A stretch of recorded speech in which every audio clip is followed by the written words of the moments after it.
Okay, hi guys.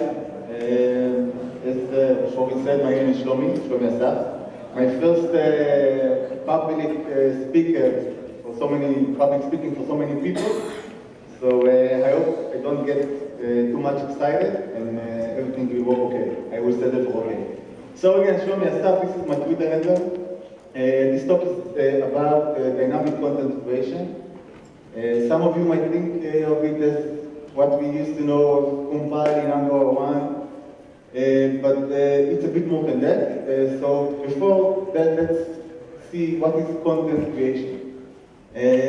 So content creation in Angular 1 and 2 is our simple and classic declarative ways of creating HTML templates and to them building a component tree that basically has a static structure.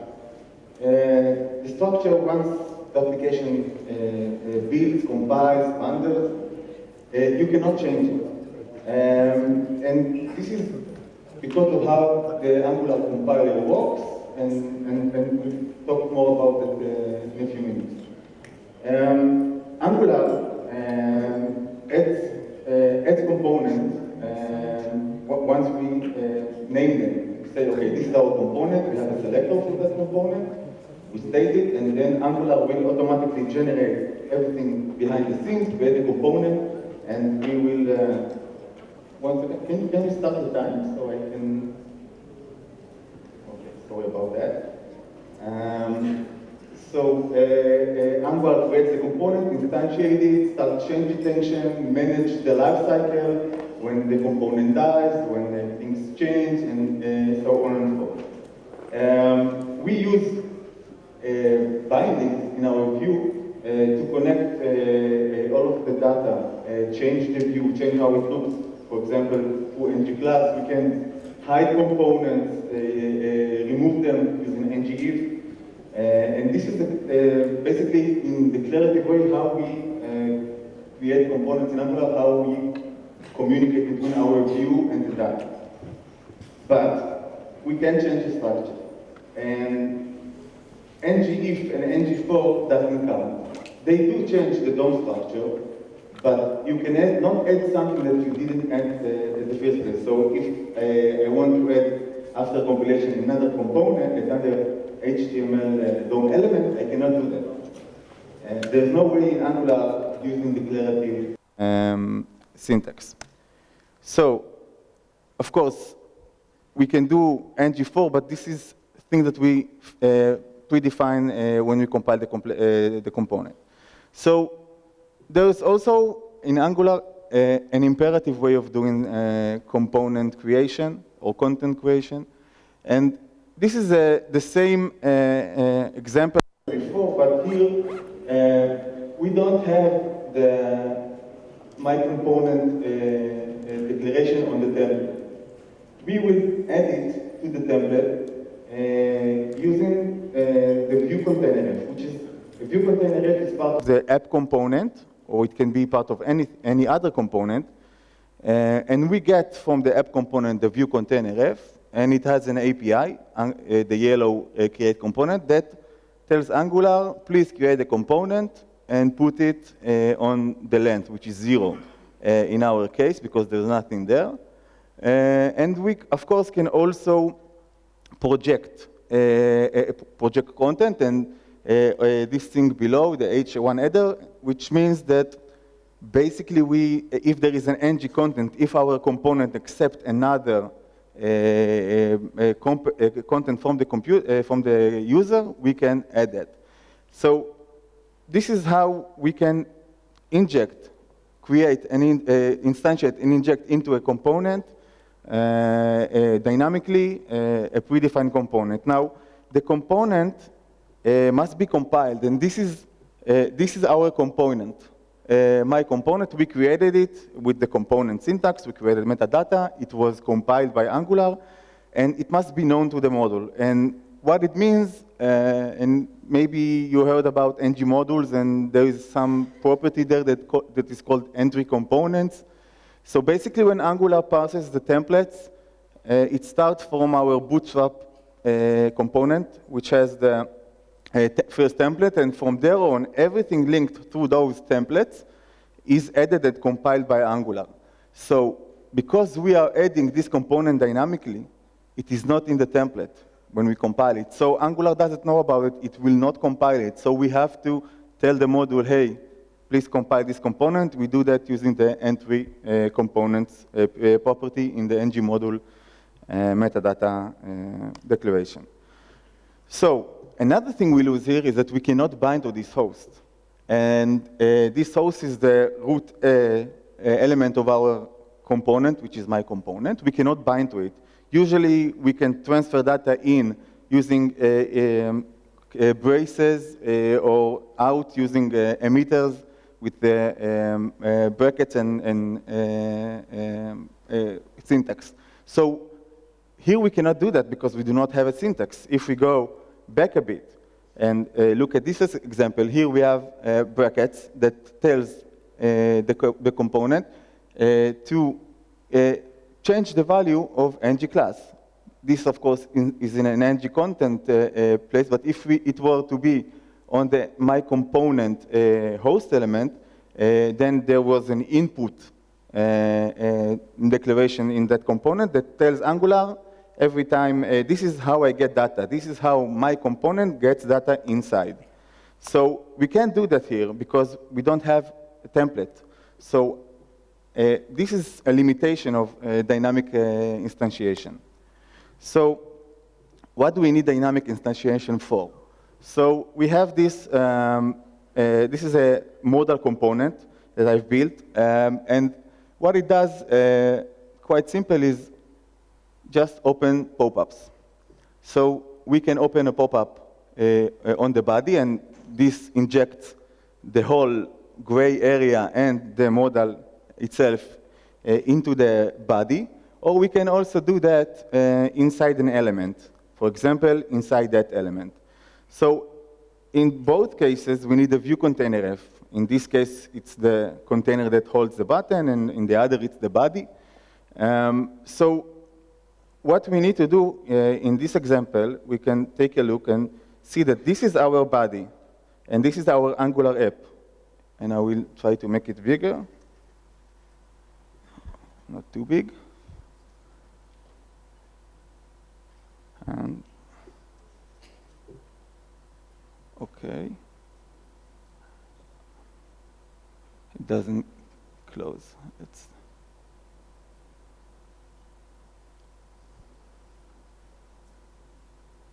okay. Okay, so this is our app, Angular app, and you can see that the model that we want to create is, let's open it, it's below. It's not in the app at all. So we injected it outside of the application. We can also, of course, inject it inside the application. This is the way that we can create and work with the view dynamically. Now, a modal element is something that we don't know of beforehand. So this is a library. The user downloads the library and he wants to use it. So he builds the component, and only once in runtime we can inject it into the view. So everything that does that is the compiler. Now, there was several talks. There was a talk today by Uri Shaked about the compiler, so we won't get too much into depth. But we do need to review some things about the compiler. So this is the best picture of a compiler that I could find, a mixer. So yeah, we know it gets in a component and template and styles. We mix them up, and Angular compiler puts out a container. This container knows how to self-instantiate itself. It knows how to configure itself. It automatically detects the changes itself. There is no logic outside of that component that detects changes. Angular change detection works inside the component. There's no something inside the Angular framework that does that. The compiler does that, but once it builds it, it's inside your component, the compiled component. And of course, it knows how to instantiate its own children. Now, the fact that it instantiates its own children means that if you have a component and children of that component can control all the children, which are also containers that knows how to self-instantiate, configure, and detect changes. So once you have that root component, you have an Angular app. Of course, you have to have zones and some other things, but those are very little if you think about the logic that Angular does and the magic things that it does. Everything is already built once it's compiled. This is why, once we compile, we can drop the compiler and drop most of the logic in Angular because it's already built in. It was built, it's inside, it's hard-coded, and it works by itself just from that root component through the child. So we have our components, we have our template, we compile them. What we get is those views, wrappers. This is, if you go and look into the artifacts of an Angular compiler, you will find those. And again, we won't go into detail because it was discussed already, but those views and wrappers and factories, they manage the life cycle of a component. Now, a component has two units. It has a host, which is the root element of that component, and the view, which is the template that you define in that component. So each of them controls itself, and the host controls the view. And you can think of the host as a barrier, as a bridge that bridges between the world outside the component and the template inside the view. So this host is the bridge between them, and then this is how you can pass data. And it manages the life of the component, change detection, render the view, everything is built in once compiled. And the component is the thing that you built, the class that you built, and you describe metadata, things like bindings and inputs and outputs. You tell Angular how to interact with that component class. And lifecycle hook points like ng on init. And this is basically your way to communicate with the compiled artifact. So again, if we go back to our previous example, we can see why we don't have those bindings that we talked about. The reason is that, again, the compiler did not go over that template, since there was no template. And no template, it did not create the code that does change detection. And now, if there is no change detection, there is no binding. And Angular also creates, for every HTML, it creates instructions to enter them into the DOM or view using the renderer. So it's not there. So because it's not there, you cannot have bindings. Not automatically. Anyway, you can do that, but it's a bit more work. Now, again, we have the compiler, and this is what we get out. It's the ng factory. It's the same thing as before. Now it's wrapped in a file called ng factory. It holds all the factories and views and hosts. And if you look at the root, same picture, then you can see that once you have that container, you can see how easily everyone is a container itself, and how easily the root container becomes basically the whole app. Now, in those compilation, we have just-in-time and ahead-of-time. I'm sure you already heard about it.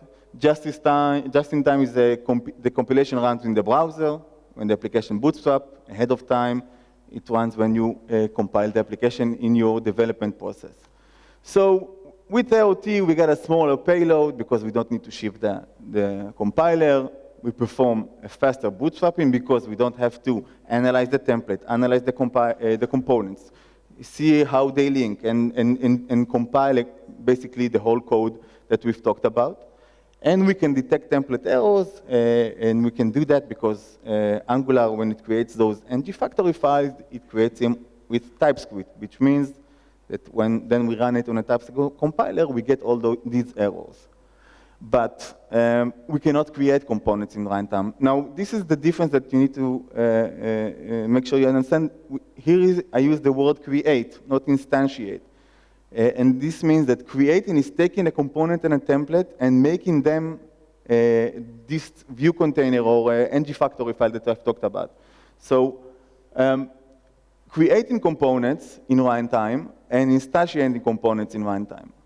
Okay, so this line, when we instantiate, it tells the factory resolver, which is an injector, an ng module injector that holds factories created by the compiler. It tells it, please get me the factory for the component that I've built. We've built that my component class. Please give me the factory for it, and it comes from that ng factory. We get the factory, send it into the create component function, and the view container create component function knows how to take that factory and create a view with it. So in runtime, we can create component in just-in-time. We cannot do that ahead of time. We can instantiate in both. So even if you're using AOT, which you should, by the way, you can instantiate component. I've seen some blog posts that people that think they cannot. You can do that in AOT. So dynamic runtime compilation. This is a step that we do when we use just-in-time. So we use the compiler to programmatically generate ng factory containers. This happens on development time when we use AOT. In just-in-time, it happens once we bootstrap, and we can programmatically use the compiler any phase later in the application to do that. We can only compile ng module because the ng module is a compilation context. What it means is that ng module is a collection of components, and you can only compile a collection of components. That comes with an injector that knows how to find those factories that you compiled.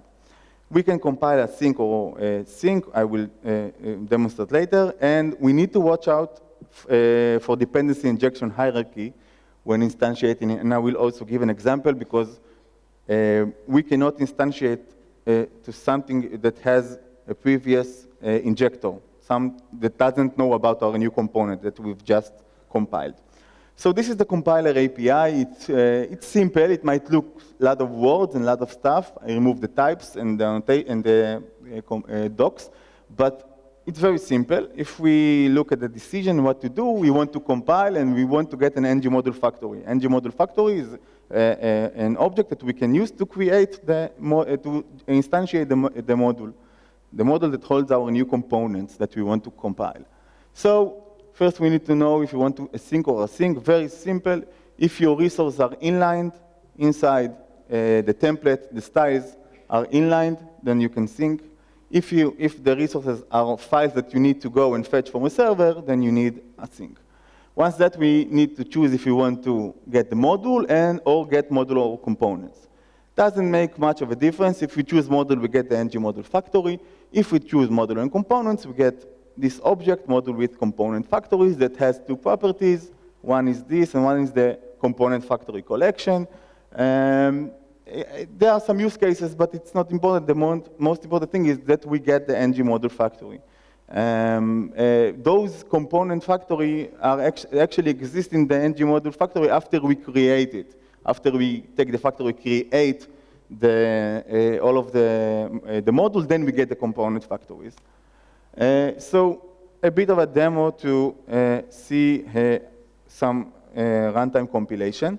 So I have a CLI project that I created yesterday. I won't do live coding entirely, so we also don't have a lot of time. So basically, what we have here this is the outcome that we will get. This is a simple application that every time I click add, it creates a component and inject it into the view. So this is the simple class. We don't have a lot of time, so I won't go over everything. So I'll just paste it and see if it works. Let's run the server. Running somewhere else, I guess. No. Of course, it will not work. Maybe it runs here, yeah.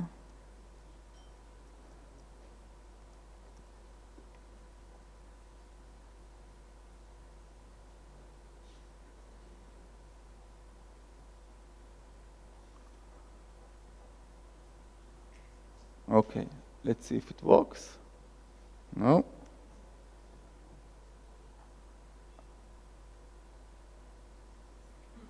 Okay, I don't know what happened. Sorry about that. Maybe, wait a second. This is the component. It should work. Okay, we'll see if we can get back to this later. I don't know why it doesn't work right now. Demo God is not with us. Going to this later. So when do we want to use runtime compilation? By the way, I will upload this code working to GitHub, so you can take a look if we won't be able to run it later or won't have time. So when do we want to use runtime compilation? Runtime compilation is a very nice feature. It gives us a lot of freedom, but it has cost. It has a cost. It's a big one. It has a big payload and a big performance impact on your application. And there are a lot of tests online. You can check it. It belongs to a different talk, but trust me on that one. So, but in about 99% of the use cases, there is no need to compile component at runtime. Even if it looks like it, most probably there is a better solution.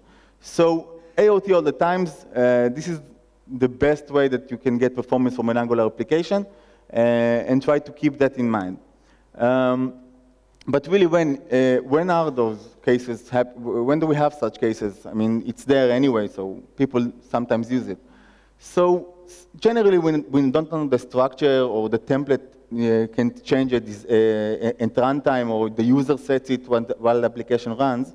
And if you guys working on a large-scale application like ERP or CRMs, those applications come with a common set of features, but every business, every domain has a lot of custom things to implement, processes and models and different stuff that requires to have the ERP application provide ability to extend data models and business processes in the client and in the server. So you might want to save a user or a developer in the company might want to save something to the database, a template, and a component, and then get it into the application, compile it, and run it, or even, I don't know, if you have a role system, you want to show different things to different people, you can do that. And of course, you can also have an automation server that every time you create those templates, you can run a compilation, a bundling process, publish it, and use ahead of time compilation. This also has risks and merits, but you can do that as well. So let's look at some things that we might think we want just in time. For example, we want to build a color component that can have a template that the user provides.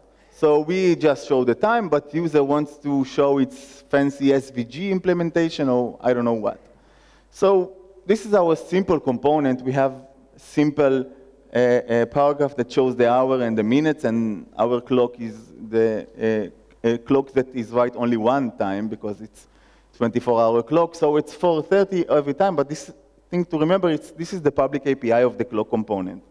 Now, let's change it, and let's make it so users can, a developer can take that component and change the template. Now, we want to show a default one if the user doesn't do anything.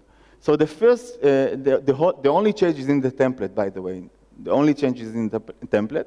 So we create a div and put an ng content inside and create access in the template for the div by creating a local variable pound div. And in the next line, this is the line for our default template, we just say, okay, if we have child nodes in that div, if the user provided content, just don't present our default implementation. Present the one that the user provided. So here we have a user-provided content, user-provided template without just-in-time. Also, this is what the user does. Since the component has a public API, the user can just ask for the clock in a variable. It can send it to the component class. It can use it on the template only. And just say, okay, this is the hour, clock.hour. I know, and with current tools and IDE tools, you have that autocomplete already built in with WebStorm, Visual Studio Code, because it knows how to pass component as well, template as well. So again, public API. This is a requirement to display customer widget layout. If you have a blog and you want to display things in different places, the template is not set. You cannot fixate things because the component might be different order based on the user preferences. So there is a component that is now on a PR in Angular Common called ng outlet component. I think it will change to ng outlet or ng component, which is like ng template outlet. If you used it before, you just pass in a class, a component class, and it automatically does what we've seen before, dynamic content creation, instantiating the component for you in the background. It's a helper, and you can provide all the nice things that that function has. Just didn't have room here. So here we can see that we are iterating over an array of components and just showing them one by one. We can, of course, use services to send data between them or get the data from a single data source. So here we have a list of components that is rendered dynamically, different components every time, no problem at all. So what can we do in the future? So currently, you can either compile ahead of time or just in time. Now, I don't know if it's possible, it might, but we can also lazy load the compiler. After we got our application bootstrapped using AOT, compiled, we defer the loading of the compiler, get it when we need it, and then we can compile in runtime. This, of course, has implications with injection and how we tell the compiler what was already done, and how we load metadata into the compiler of things that's done before, because the compiler creates names, and sometimes there might be collusions if things are out of model. I don't know, it might happen. So it needs investigation. On the other hand, we can also do that on the server side. We can run a server that does the compilation for us. We need to send him data, what is the state of our application, things like that, and let the server do the compilation. I think those things are doable. I explored them a bit, but not too deep. So I don't know if it is feasible, but it is something that we might want to think about in the future. It might come. Thank you. I will try to reload the demo. I have 4 minutes. These are the slides. I will post, you can find the slides on this link. I will post the repository on GitHub, working, of course. I swear you it worked 2 hours ago. Now let's try to see what happened here and why it doesn't run. Okay.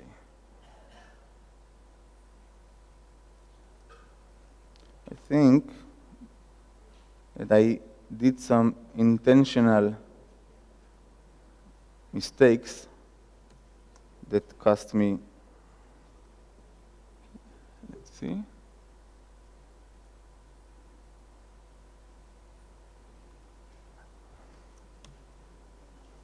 Yep. And console, yeah, okay. So there is no factory for runtime component. Now, this is a good thing, basically.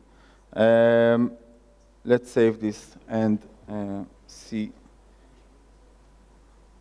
What happens here is that in our app component, okay, we need to inject. We need to use an injector. Now, remember that I told you that you need to watch out for dependency injection once you create components at runtime. So this is the old injector in the blue highlighted line. But we need, when we send to our view container f create component, when we send an injector, you see here we said an injector, here we want to get the factory resolver. When we do that, we need to use our new injector that came from our created factory. We just compile the factory contains component. To get those components, we need an injector that knows about this component, and this injector is held inside this module ref. So if I uncomment this and comment this, I hope it will work now. Okay, so I have, of course, a debug point here, classic. Okay, so here we have components created at runtime. Now, this is nice. I mean, it's okay. And just for you to see that in the module itself, there is no call for runtime component or runtime compiled component. This component that I've created here in this module, this is called a runtime compile module. I did not load it in any place. It's not loaded in the module, so since it's not loaded in the module, it shouldn't compile, it shouldn't show, but it does show with no errors. Now, let's show a bit more advanced, in the minute I have a bit more advanced scenario, where we can change a template on the fly. So, the only thing that I've changed here is to get the component meta compiled by Angular. I did that by importing some private Angular code, but you can do that manually, it's not a problem. And we just change the template to the template that we let the user change. This template variable is bound to a text area on the UI, and the user can change the text. So let's remove the comment here and see if we have it working. Okay. Okay, so here we see the template that was created. We took it from the template itself. It wasn't written here. I didn't write it here. It took it from the component itself. And if we start an add component, we see them. But let's try and change the text. Let's move the title to the left. And also, let's do some styling. Our border is 2px solid red. Okay. And if we try and now edit, now we have a different component at runtime. We can remove, add more, we can remove everything and add it again. And now we have the Angular app, which is the title, injected into our template, and border and things are nice and dynamic. Okay, thank you guys. I've overstepped a minute there. Thank you for listening. I will post the slides and the code to GitHub. Thank you.